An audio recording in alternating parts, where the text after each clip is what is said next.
Okay, so you want to own a medieval tavern. You picture torchlight on timber beams, a crowd laughing over ale, coins dropping into your palm faster than you can count them. Then you open a genuine household account from the period, and the picture changes fast. A single traveling party settles its bill for the night, and the charge for feeding their horses comes to nearly 4 times what they paid for their own beds. The animals cost more to keep happy than the men did. That's the detail the romantic version always skips over.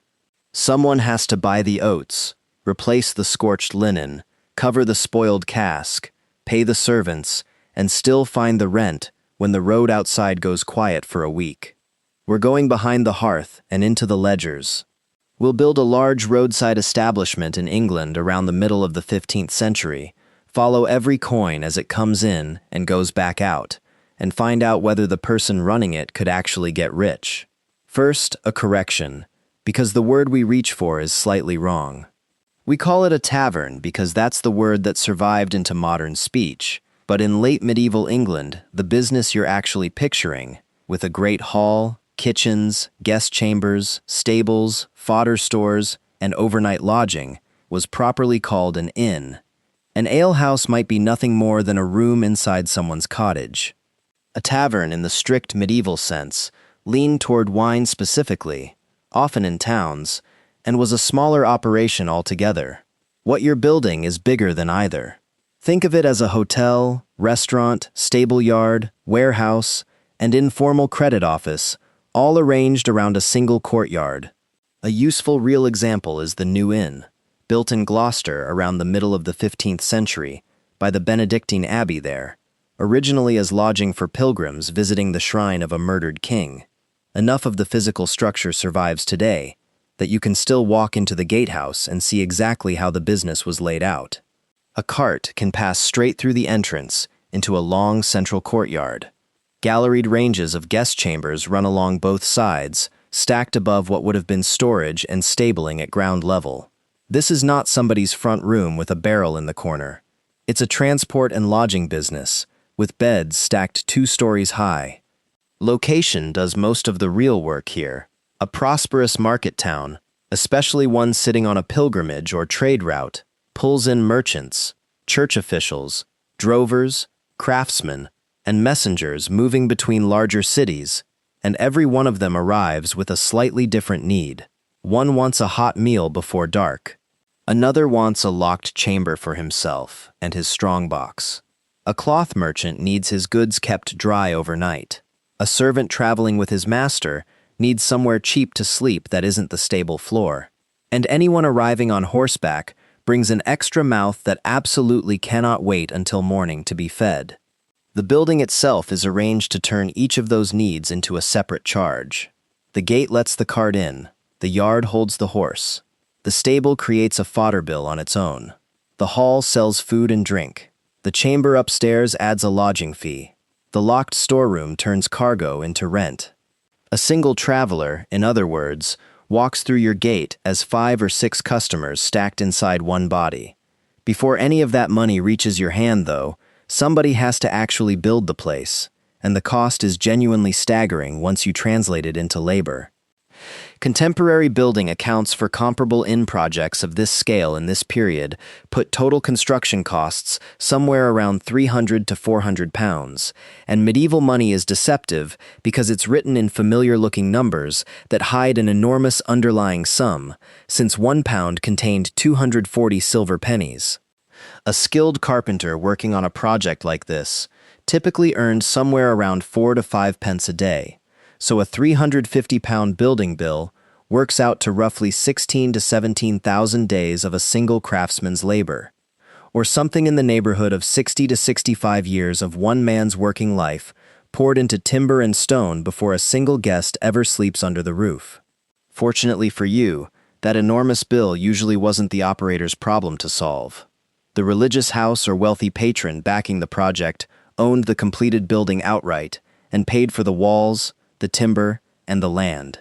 You came in afterward as a tenant, renting the right to make money inside a structure someone else had already financed.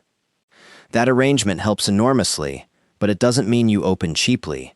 The landlord has bought himself an asset that can throw off rent for a century. You still have to turn an empty shell into a working inn by the following morning. Every guest chamber needs a bed frame, a mattress, sheets, and spares for everything that will inevitably get torn, stained, or simply walked off with by a departing guest. The hall needs tables, benches, drinking vessels, and cooking equipment. The stable needs straw, hay, oats, racks, buckets, and tack storage. And before the first traveler ever crosses the threshold, you need opening stock, malted grain, ale, wine, bread, salted meat, cheese, candles, and firewood, a meaningful share of which will spoil, feed your own household, or quietly disappear before it ever generates a penny of revenue. You also need cash sitting idle, doing nothing except waiting for something to go wrong, because a merchant may ask to settle his account after market day, rather than on the spot. A regular customer may run a running tab, and a supplier may flatly refuse to unload a cart without payment in hand. On paper, you can look thoroughly profitable and still find yourself unable to buy tomorrow's flour. The landlord can wait years for his rent roll to repay the original construction cost. You cannot wait years for a guest to clear his bill. Your money has to keep circling constantly through barrels, bedding, fodder, wages, and credit, then return to the strongbox before the next round of bills lands on your table, and the fixed charges arrive on schedule, regardless of how the week has gone. Early rent on an establishment of this size and quality commonly ran somewhere around 8 to 10 pounds a year, a figure that represents well over a year and a half of a skilled craftsman's entire cash wages, and rent has no interest whatsoever in your excuses. Empty beds, a failed harvest, a washed-out road, a market fair that got canceled. The rent is still due in full. Then there's the household required to actually run the place, because a large inn is never operated by one cheerful landlord standing behind a jug. It's operated by an exhausted family and a small crew of hired hands. A spouse might manage the stores, accounts, and brewing.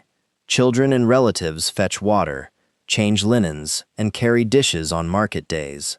Hired servants cook, tend the horses, haul fuel, watch the gate at night, and deal with guests arriving well after everyone else has gone to bed.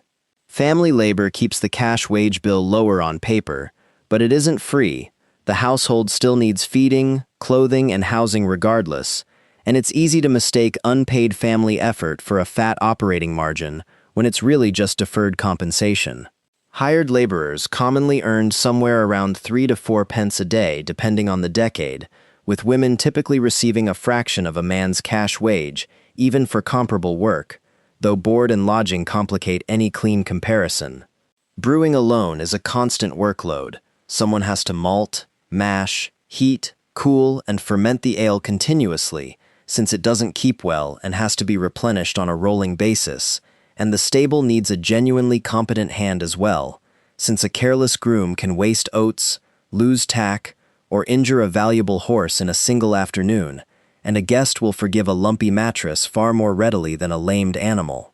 Now for the revenue side, and this is where the real business reveals itself, because drink is the obvious sale, and also the easiest one to overestimate.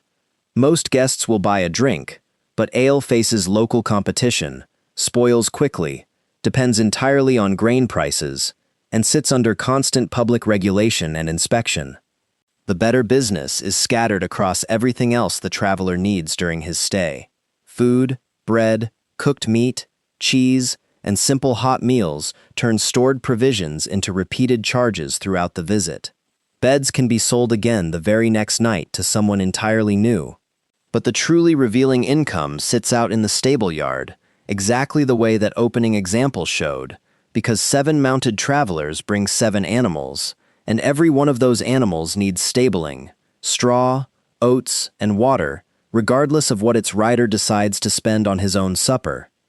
Fodder can be bought in bulk and sold back out in smaller, marked-up portions to travelers whose horses cannot simply skip dinner because the price feels steep, which makes the stable functionally a second dining room, with customers who are larger, less flexible, and essentially guaranteed to order something.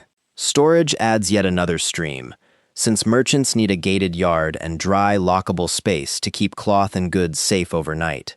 And once merchants and their cargo start gathering under one roof, trade itself starts happening on the premises, with the innkeeper often positioned to hear about surplus stock, shortages, and buyers before most of the town does.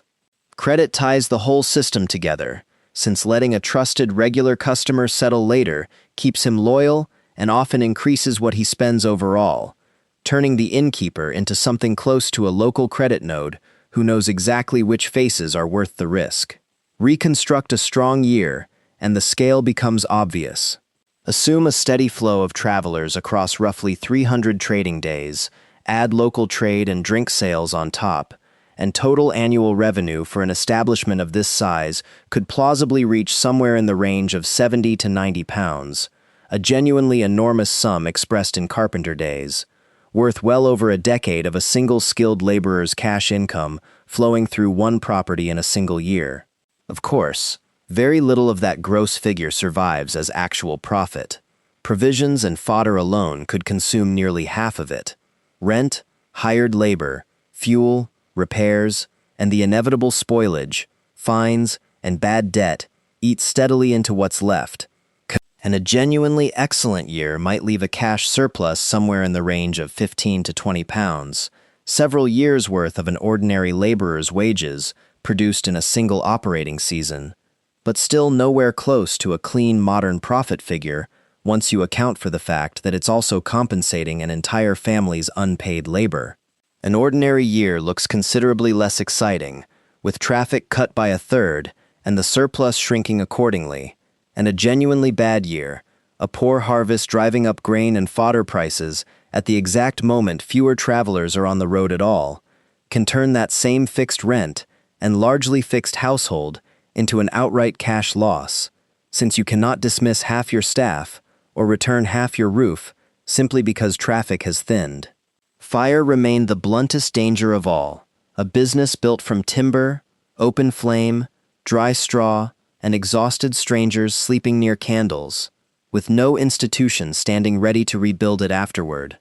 Records from towns across this period show exactly this pattern, a documented fire wiping out a portion of the town's rentable property and forcing landlords into years of remitted rent on properties that had been perfectly profitable the season before.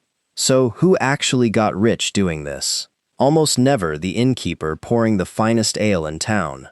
The operators who genuinely built fortunes used the inn as a base to acquire other assets entirely, dealing in wool, leasing farmland, extending credit to merchants passing through, and eventually buying their way into local office, since the constant traffic gave them customers, information, and deal flow no ordinary townsman ever had access to.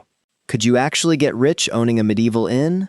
Yes, but the inn itself was only ever the starting point. Run it purely as a drinking room, and you might scrape together a living. Run it as a transport, storage, trading, and credit business, all at once, and it could open the door to genuine wealth. Misjudge the rent, the traffic, the grain price, or a customer's credit, and your name survives instead as a single unpaid line in someone else's rent arrears account. The road created the problem: distance, hunger, tired animals, and nightfall, and the inn simply charged for solving all of it at once. The ale got the traveler through the door. Everything else is what actually paid the rent.